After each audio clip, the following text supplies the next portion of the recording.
bitches.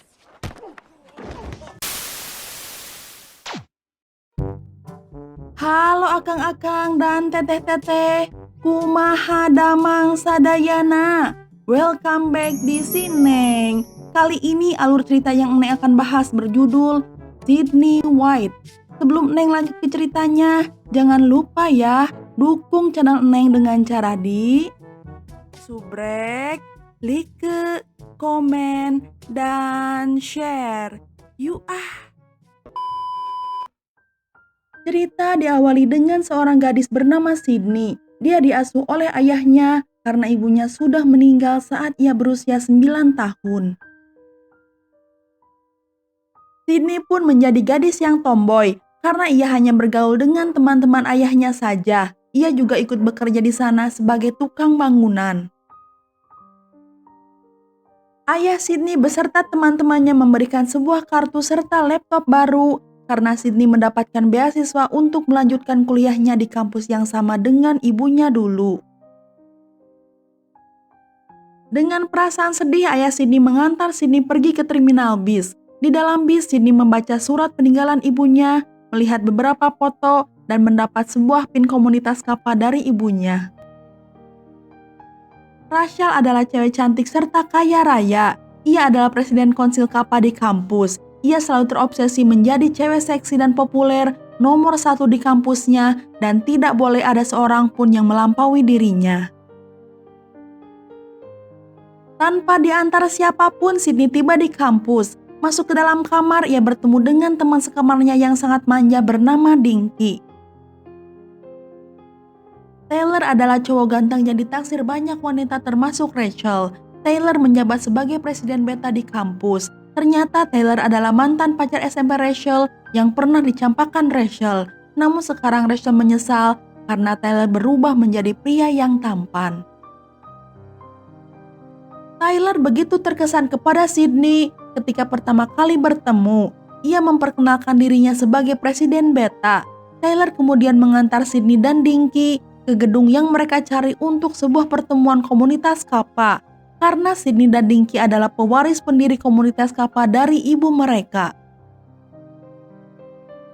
Di malam hari ketika anggota baru sedang tertidur lelap, Rachel dan anggota kapal lainnya menyuruh semua anggota baru untuk menemukan pasangan kencan dalam 15 menit. Meskipun menjadi yang terakhir, Sydney berhasil membawa seorang cowok yang culun bersamanya bernama Lenny. Rachel mengumpulkan semua anggota baru, kemudian ia memilih Sydney dan menyuruh Sydney untuk mencampakkan Lenny. Dengan terpaksa Sydney pun harus melakukannya. Sydney berkata kepada Lenny untuk menemuinya di kamar mandi wanita. Kembali ke restoran, Lenny tidak menemukan siapapun dan Lenny dijebak harus membayar semua tagihan makanan. Semua anggota kapal sangat berhati-hati menjaga pola makan mereka karena mereka tidak boleh gemuk. Namun berbeda dengan Sydney, ia begitu menikmati sarapan paginya. Hingga di hari selanjutnya anggota yang lainnya pun mengikuti Sydney dan membuat Rachel begitu kesal. Di perpustakaan, Sydney bertemu dengan Lenny beserta teman-temannya. Sydney lalu meminta maaf, namun Lenny yang masih kesal segera meninggalkan Sydney di sana. Sydney terpilih memakai tradisi gaun persembahan untuk anggota baru. Ia pun lalu diajak ke kamar Rachel untuk menerima gaun tersebut. Rachel kemudian meminta Christy mengecek ranking seksi dirinya di sekolah dalam aplikasi MySpace. Terlihat posisi Rachel masih berada di peringkat pertama, namun begitu mengejutkan karena Sydney masuk dalam peringkat 213 meskipun masih jauh dari ranking Rachel. Karena tidak mau tersaingi, dengan sengaja Rachel memberikan Sydney gaun yang buruk untuk dipakai oleh Sydney di pesta nanti. Di malam hari, semua anggota baru diberi pin kapal sebagai pertanda mereka telah resmi menjadi bagian dari komunitas kapal yang cantik dan anggun. Namun di saat giliran Sydney tiba, Rachel mengumumkan kepada semua orang yang hadir di sana jika Sydney telah melanggar beberapa peraturan yang sudah ditentukan untuk menjadi anggota kapal. Salah satunya Sydney berbohong tentang profesi ayahnya. Rachel sengaja mempermalukan Sydney bahwa ayah Sydney hanyalah seorang tukang ledeng. Rachel pun tidak meloloskan Sydney sebagai anggota KAPA.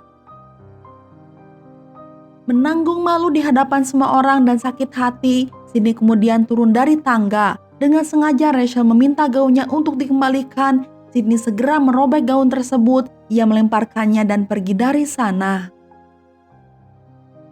Karena sudah tidak menjadi bagian dari KAPA, Sydney juga harus keluar dari kamarnya. Sydney pun duduk di luar kehujanan sambil menangis. Lenny yang tidak tega melihat keadaan Sydney mengajak Sydney untuk tinggal bersama mereka.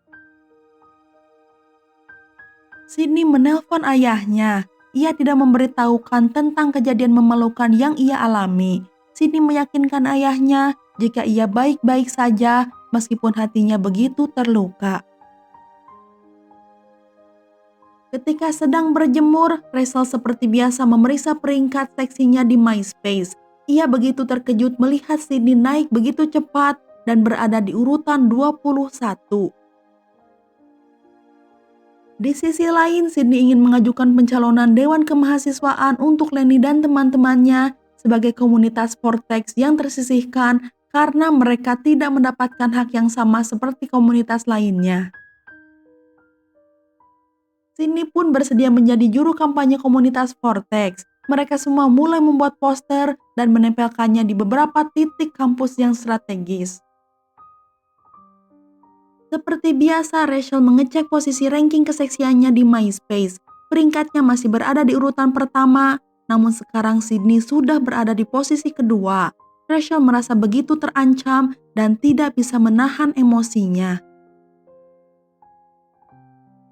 Sydney dan teman-temannya mulai mengkampanyekan diri. Tiba-tiba Dinky datang dan ia meminta maaf kepada Sydney. Lenny dan Dinky pun terlihat tertarik satu sama lain. Rachel pun datang dan memperingatkan Dinky untuk tidak dekat-dekat bersama mereka. Bukan itu saja, Rachel juga membuli Sydney karena telah mendaftar sebagai calon Dewan Kemahasiswaan. Di perpustakaan, Taylor bersama teman-temannya bernyanyi a cappella untuk Sydney. Taylor meminta Sydney untuk pergi kencan makan malam bersama dirinya. Taylor kemudian menjemput Sydney. Ia lalu mengajak Sydney ke sebuah tempat di mana ia membantu menyiapkan makanan untuk para tunawisma. Selesai membantu, mereka kemudian menikmati makan malam yang sederhana sambil mengobrol hangat. Kembali ke apartemen, di kamar Taylor menemukan Rachel yang sedang membuka email pribadinya. Rachel menanyakan mengapa Taylor pergi berkencan dengan Sydney. Taylor menjawab jika ia menyukai Sydney ketimbang Rachel. Rachel mengingatkan Taylor jika tempat di mana Lenny tinggal bersama teman-temannya harus segera direnovasi dengan bangunan dan kelompok baru yang lebih modern. Namun Taylor tidak begitu ambil pusing. Taylor pun kemudian meminta Rachel untuk segera pergi dari kamarnya. Melihat Rachel datang, teman-teman Rachel mencegah agar Rachel tidak membuka komputernya. Rachel yang tetap berontak akhirnya membuka website MySpace dan melihat Sydney berada di urutan pertama mengalahkan keseksian dirinya, sehingga membuatnya begitu histeris dan begitu marah. Taylor mengajak Lenny dan teman-temannya untuk datang ke pesta yang akan diadakan oleh kelompok Taylor. Di sana Lenny dan teman-temannya digoda oleh para anggota KAPA untuk berendam bersama atas suruhan Rachel. Nyatanya mereka sengaja hanya dipermalukan di depan semua orang. Rachel pun kemudian berbohong jika Taylor terlibat dalam proyek renovasi bangunan Vortex dan ingin menggantinya dengan yang lebih modern. Rachel melanjutkan jika Taylor adalah perancang dari bagian rencana tersebut, meskipun sebenarnya Taylor tidak terlibat. Mendengar pernyataan Rachel, Sydney begitu kecewa. Ia merasa Taylor telah membohongi dan memanfaatkan dirinya. Keesokan harinya, Lenny beserta teman-temannya harus pindah dari gedung tersebut karena akan segera direnovasi. Tidak disangka ayah Sydney sudah berada di sana. Akhirnya ayah Sydney mengetahui semua kegelisahan Sydney. Ayah Sydney menyemangati Sydney. Ia mengatakan Ibu Sydney adalah wanita tangguh yang selalu bertarung atas apa yang ia percayai, seperti halnya Sydney. Sydney kembali menemui Lenny dan teman-temannya. Sydney kembali menyemangati mereka untuk bertarung dalam kampanye pemilihan presiden baru di kampus, dan Sydney akan melawan Rachel.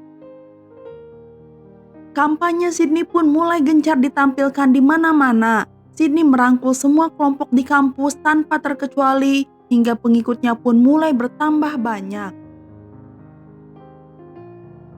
Taylor mencoba mendekati Sydney kembali. Ia pun meminta maaf kepada Sydney. Taylor menjelaskan jika Rachel membolak-balikan fakta yang sebenarnya terjadi, hingga Taylor tersudutkan. Sementara itu, Rachel menemui seorang hacker untuk berbuat licik kepada Sydney. Sydney yang sedang merencanakan strategi debat di laptopnya, tiba-tiba terkena hack dan semua filenya pun hilang terhapus.